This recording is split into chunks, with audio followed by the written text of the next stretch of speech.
A heat wave settles over the county, the kind where the air feels heavy, even standing still. And somewhere out behind your house, your flock is in real trouble. And most people watching this have no idea how close that trouble actually comes every single summer. A chicken cannot sweat, not even a little. Every defense she has against heat is built around two things: panting with her beak open, which moves air across the moist surfaces inside her, and holding her wings slightly away from her body, which exposes a little more skin to whatever breeze there is. That is the whole toolkit nature gave her. No sweat glands, no real backup plan. And a chicken's normal body temperature already runs around 105 to 107 degrees, which means she is operating closer to her own danger zone than you or I ever are, even on an ordinary day. Once the air temperature climbs into the high 90s, and especially once humidity climbs alongside it, that thin margin disappears fast, and a bird that looked fine in the morning can be in genuine danger by early afternoon. Most folks respond to this the way the modern world has trained them to respond to every problem. They look for something to buy. A fan for the coop, a misting system, an automatic cooling gadget with a brand name and a price tag. Some of those things genuinely help in the right circumstances, and I will be honest about that as we go. But the core knowledge of how to bring a flock through a heat wave safely does not require a single dollar spent or a single watt of power. And it has not for as long as chickens have been kept on farms in this country. My name is Silas Miller. I am Amish, and I farm in Lancaster County, Pennsylvania. My family has kept chickens through Pennsylvania summers. Humid, heavy, the kind of August afternoon that sits on your chest for generations, without an electric fan in the coop, without a misting system, without spending money on cooling equipment of any kind. Today I am going to show you exactly how this is done, starting with understanding how a chicken's body actually works. Because once you understand the mechanism, every piece of the method makes sense, and you stop relying on gadgets and start relying on knowledge that does not break down or need replacing. Let me start with the dust bath, because it is the single most underrated tool any chicken keeper already has, sitting right there in the yard, costing nothing. You have likely watched your chickens dig a shallow hollow in dry dirt and flop down in it, kicking dust up over their backs, looking for all the world like they are simply enjoying themselves. They are doing something far more functional than that. A chicken's feathers carry natural oils that, in cool weather, help insulate and waterproof her. In serious heat, that same oil becomes a liability. It can trap heat against the skin rather than letting it escape. Dust bathing works the oil and old skin debris out of the feathers, which helps the bird shed trapped heat more effectively. But the real cooling power of a dust bath in a heat wave is not the dust at all. It is the dirt underneath. Soil, even a few inches below a sun-baked surface, stays measurably cooler than the air temperature, often significantly cooler, because the ground above it has been absorbing and dispersing heat all day, rather than radiating it back the way open air does. A hen that digs down into shaded soil and settles into it is pressing her body against a surface that may be 10 or 15 degrees cooler than the air around her, and she is doing exactly what her instincts evolved to do in hot weather. Your job, then, is simple and free. Make sure there is a patch of loose, dry dirt or fine sand somewhere in deep shade, away from direct sun for the bulk of the day. If your run does not have a naturally good spot, maybe it is all packed clay or all in full sun. Dig one. A shallow depression, 2 or 3 feet across, loosened up with a shovel or a hoe.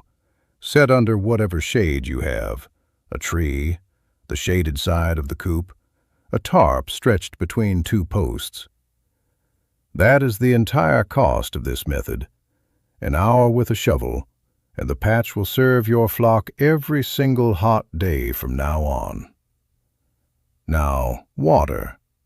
And this is where most people get the placement and the temperature wrong without realizing it. Chickens often will not drink water that has gone warm, especially on the hottest days, which is exactly backward from what they need most, since heat stress increases their water requirement significantly.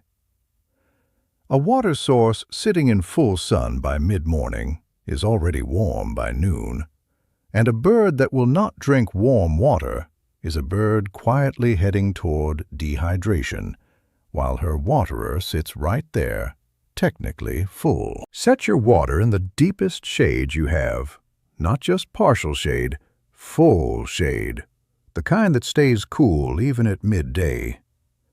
If you can drop a block of ice into the waterer or a frozen water bottle, the melting ice keeps the water meaningfully cooler for hours, and it costs you nothing but the freezer space and a few minutes. In real heat, refresh the water 2 or 3 times through the day rather than once in the morning and forgetting it, because a bird that finds warm, stagnant water will often simply stop drinking rather than push through it. And that is precisely the wrong direction at precisely the wrong time. One more water trick that costs nothing and works remarkably well. A shallow dish or tray of cool water, just an inch or 2 deep, set in the shade for the birds to stand in. Chickens shed a meaningful amount of body heat through their legs and feet, which have almost no insulating feathers at all. A hen standing in a shallow, cool dish for even a few minutes is cooling herself directly through some of the most heat-exposed skin on her body. You do not need a pond or pool. A shallow tray, the kind you might use for mixing concrete or feeding livestock, filled an inch deep with cool water and refreshed through the day, gives every bird in the flock a place to stand and cool down on her own schedule. Now, shade and airflow inside the coop itself, because this is where a poorly designed structure works directly against the bird living inside it. The coop should never be the only available shelter during the heat of the day. Many keepers assume the coop is where birds should be at all times, but in real summer heat, the coop, especially a smaller, more enclosed one, often traps heat worse than the open shaded run does. Let your birds choose. If they want to spend the heat of the day under a shade tree, under the raised coop itself if it sits up off the ground, or in a shaded corner of the run rather than inside the coop structure, let that be their choice. They generally know where the cooler spot is better than we do. For the coop structure itself, the placement of ventilation matters more than the amount in many cases.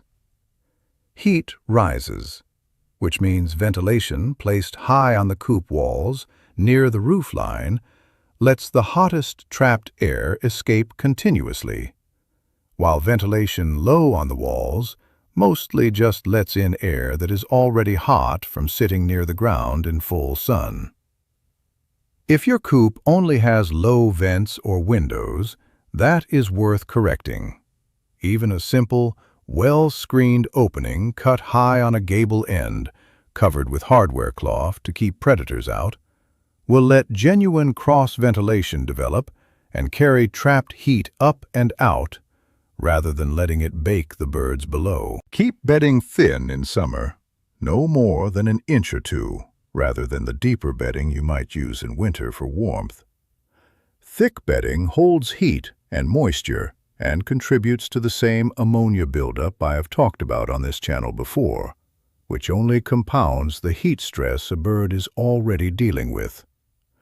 A lighter layer in summer, cleaned more frequently, keeps the coop floor cooler and the air inside cleaner at the same time.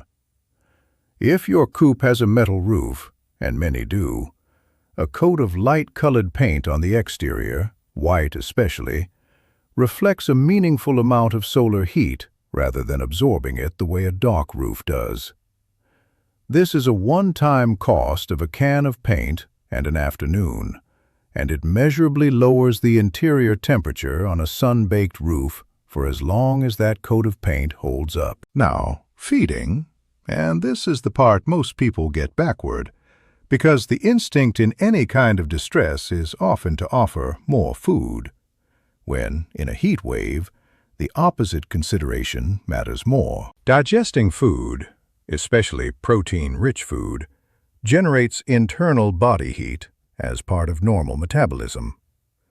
A chicken's own instinct in serious heat is to eat less, which is her body correctly trying to reduce that internal heat load. And this is not a sign of illness during a heat wave specifically. It is a normal, protective response. Rather than fighting that instinct, work with it. Shift feeding to the cooler parts of the day, early morning and evening, when birds are more inclined to eat anyway, and when the metabolic heat from digestion will be generated during cooler hours, rather than added on top of peak afternoon heat. Offer cooling, hydrating treats during the hottest part of the day instead of heavier feed, watermelon, cucumber, other high water content produce that a flock will happily eat and that adds hydration rather than digestive heat load. Now I owe you the honest limits, because this is a welfare matter, and I will not let good information about prevention substitute for clear information about recognizing real danger. Dust baths, shade, cool water, smart feeding, and good ventilation handle the great majority of summer heat a flock will face, including most genuine heat waves, and they do it for free. But there is a point past which these preventive measures are not enough on their own, and recognizing that point matters more than any single method I have described. Watch for labored, open-mouth breathing that does not ease even in shade. Watch for a pale or discolored comb and wattles, where the normal bright red fades toward a duller, washed-out color. Watch for lethargy, a bird standing apart from the flock, not moving much, not responding the way she normally would. Watch for staggering or any loss of balance. Any of these signs means you are past prevention and into active heat stress that needs immediate intervention, not a wait-and-see approach. If you see those signs, move the bird to the coolest shade or indoors immediately. Wet her legs and feet with cool, not cold, water, since cold water on an overheated bird can cause its own shock to the system. Offer water with electrolytes if you have them on hand, or a small amount of plain water immediately, and watch her closely. If she does not improve within a short time, or if symptoms are severe, this moves beyond what home care alone should handle, and getting her to a vet familiar with poultry, or at minimum consulting one by phone, is the responsible next step. I would rather you act quickly and turn out to have overreacted than wait and lose a bird that could have been saved. And I will say plainly that on the very worst days, genuinely extreme heat beyond what your region normally sees, especially combined with high humidity, where panting alone cannot move enough air to cool a bird effectively, even a well-prepared free-range flock benefits from additional measures. A solar-powered fan, run off a small panel and battery setup like the one I have shown on this channel before, costs little, requires no connection to the power grid or a monthly bill, and can move real air through a coop on the days when passive ventilation alone is not keeping pace. I am not against every tool. I am against unnecessary, expensive tools standing in for free knowledge that handles the overwhelming majority of situations on its own. Now I want to take a moment, because this is the part that matters most. Think about what we have just walked through. A patch of shaded dirt, a shallow dish of cool water, ventilation placed high instead of low, feeding shifted to the cool hours of the day. None of it requires a purchase. None of it requires a power source. And all of it works with the actual biology of the bird, rather than trying to brute force a solution with machinery. The instinct to reach for a product when an animal is struggling is understandable. It comes from genuinely caring about the flock and wanting to act. But the chicken industry, and the broader pet and livestock supply industry alongside it, has a strong incentive to position every problem as one that requires a purchased solution, because that is how the industry makes its money. A fan, a misting kit, a specialized electrolyte supplement with a brand name on it. These things have a place, and I have told you honestly where that place is.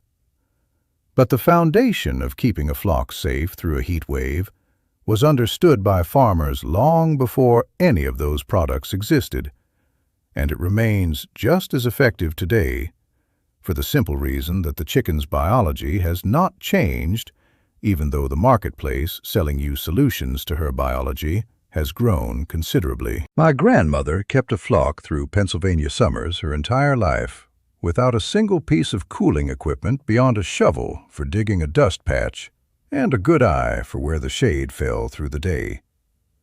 That knowledge did not disappear because it stopped working. It simply stopped being the thing anyone profits from teaching you, while a fan with a brand name on the box very much is. So here's what I want you to do before the next heat wave arrives, or right now if one already has. Walk your run and find or dig a patch of loose dirt in deep, reliable shade. Move your water source into full shade if it is not already there, and plan to refresh it through the day rather than once each morning. Set out a shallow tray of cool water for standing. Check your coop's ventilation and see whether your openings sit high or low on the walls, and correct that if you can.